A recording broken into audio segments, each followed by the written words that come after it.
Okay, so today we are going to fix a leaking, dripping faucet. This faucet system is all quite old. As you've seen in some of the other videos, we've been doing some replacements. Our diverter wasn't working correctly, so we had half our water coming out of the shower head and half here. So what happens with houses that have sat for a while is a lot of the stuff dries up and goes bad. There is a cartridge inside of here, and this is what it looks like. This is a Moen brand faucet, and they make these for every brand. It has a lot of these rubber seals, and they can go bad. What we are dealing with here is a single handle faucet. This top I already had it loosened, so yours might take a little bit of prying to get it off. There's a single screw that holds your faucet handle on, and everyone's handle's a little bit different. Sometimes they're metal and there's a set screw up underneath. Now, this was done so long ago that everything here is pretty snug. I actually did a little initial investigation, and this sleeve is the next thing that's supposed to come off. As you can see, ours is on really tight. So to take this cover plate off, it's a good time to get in there and clean it and check the seal. You just back out the two Phillips head screws that are holding it on.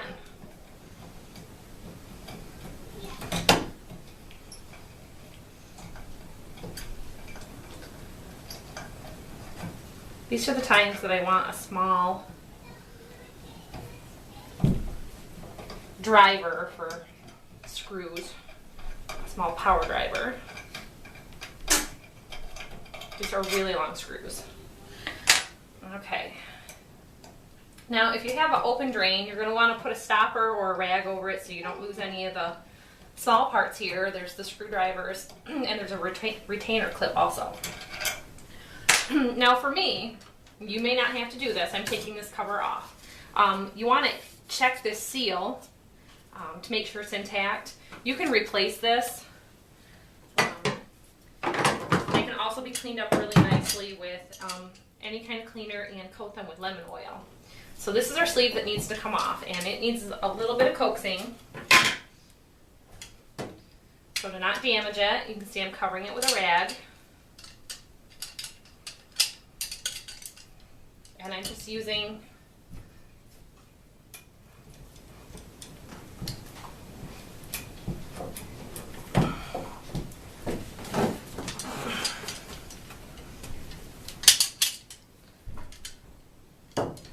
this tool to get it off. It is on there snug. And actually, my rag is interfering right now.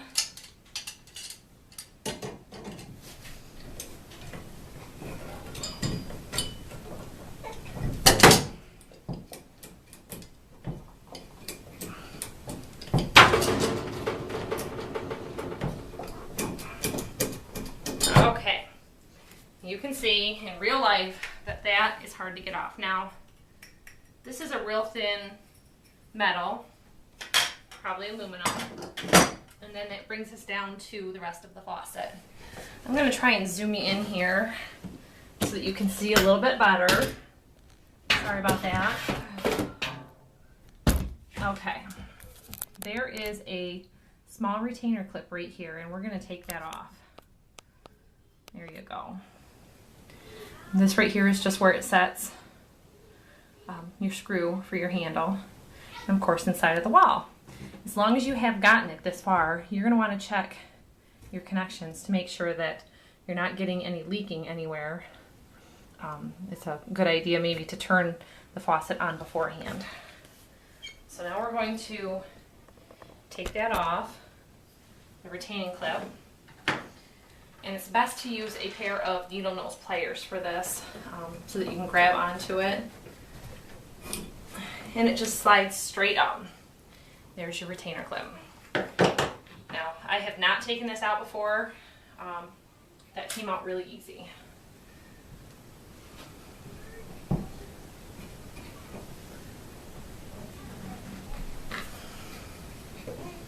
Now is where we have trouble. This is supposed to slide right out.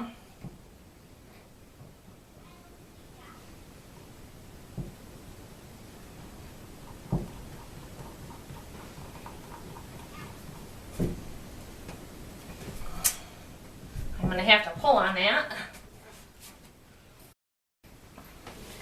Okay, part 2 of the video for changing out this cartridge. I've gotten the retainer clip out, the cover's off, and now you just have to pull the cartridge out.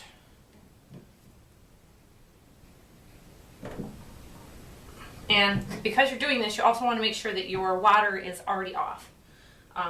After you turn your water off, open up a drain, a faucet, to make sure that any excess water gets out so that you're not getting yourself all wet during your job.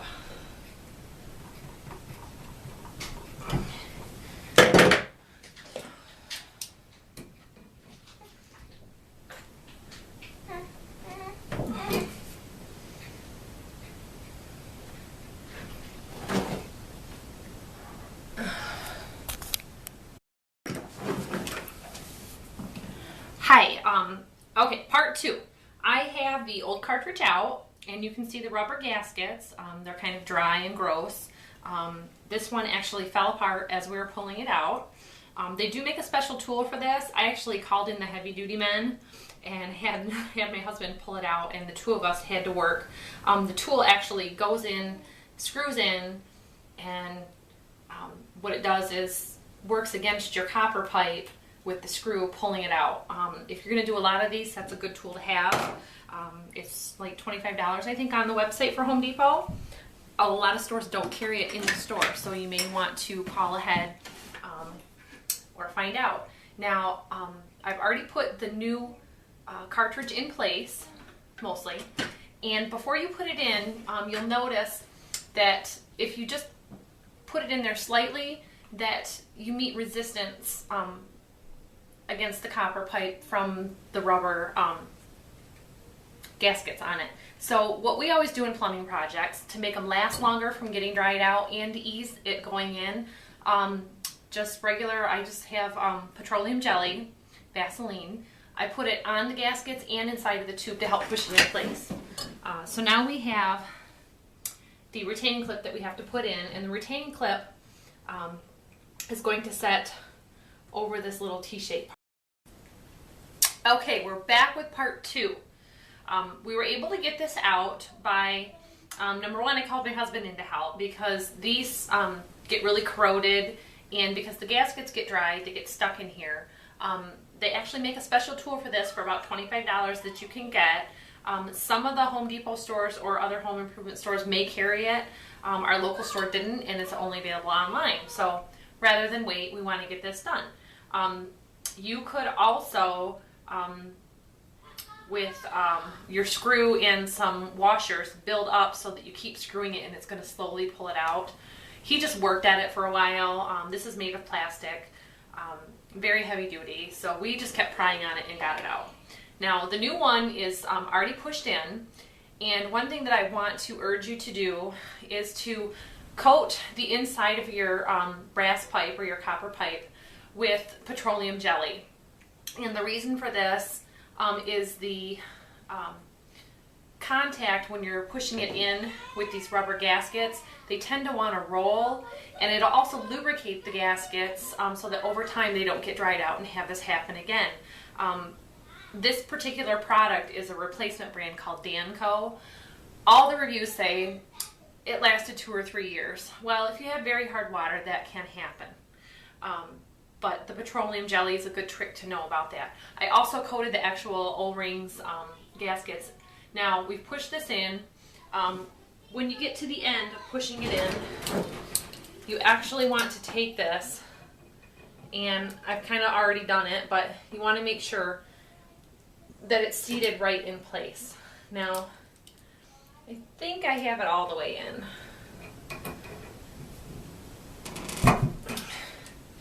And then your retainer clip is going to go back over the top of this. If you don't have it in all the way, your retainer clip is not going to go in. There's an up and a down to this. And you'll tell from the shape, from when you took it out, how it's supposed to go back in. Now it's looking like I'm in all the way. I just need to push this down.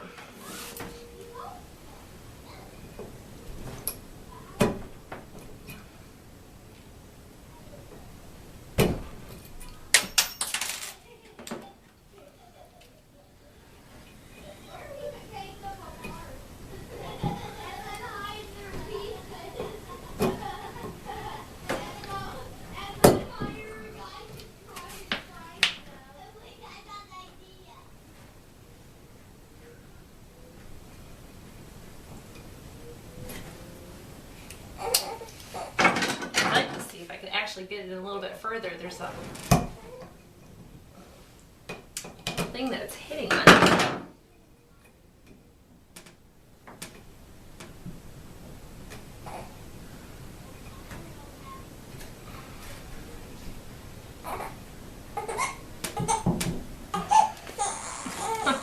We're gonna pause. Okay, so I've got this in. I actually pushed this in just a little bit further because there's another retainer clip type in the inside, and you can see that this is going to just slide right in now.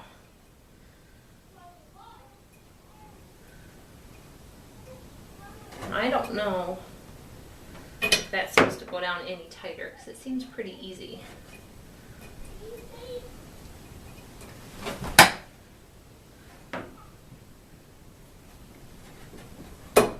There, that snapped it right down into the lower part.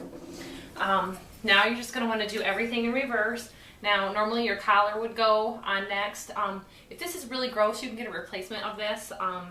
It was, I think, $6 to go over, and I am going to put mine on now.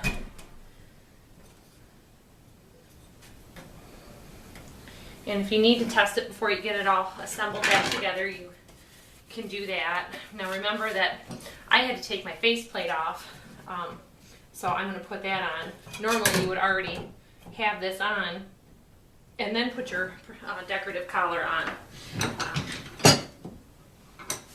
Now just doing everything in reverse.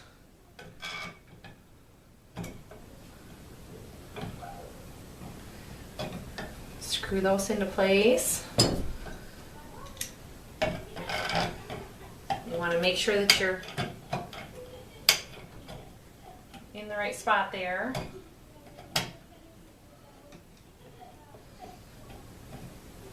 You'll feel where your screws are going into the anchors.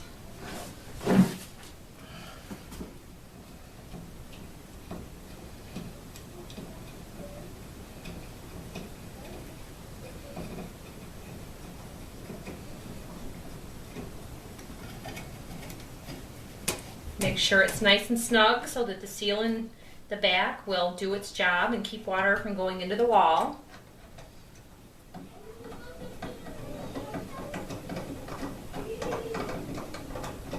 Now I've heard stories from some of the companies that your hot and cold water can be reversed if you put your cartridge in backwards. This one actually doesn't show anything in the instructions or otherwise as to which side is up or down. And you also don't want to over tighten your screws here because this aluminum is what I'm assuming this is made of. You can actually bend it.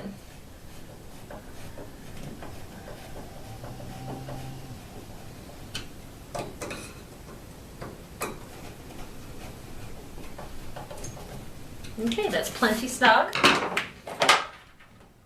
Then you use your replacement gasket. Or washer, I'm sorry. And I'm just going to push that in place with the needle nose pliers. There